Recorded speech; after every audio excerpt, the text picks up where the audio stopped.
What up, everybody? Unlicensed assassin. Dun-dun-dun. Back with another one. Let's get right into it. Dollar Tree, $1, $2, $1, $2, $1.25, $1.25, $2, 50 cents, 55 with tax. Let's go. Oh shoot! Dropped the camera.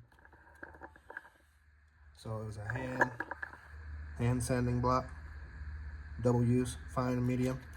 I'm assuming you just flip it around. I'm gonna use it to wet sand a couple spots on the old school. And then this, y'all, they getting heavy in the EDC at the Dollar Tree. 8-in-1 multi-knife. Scissors, can opener, bottle opener, flat screwdriver, corkscrew, nail file, Phillips screwdriver, knife. Go get you.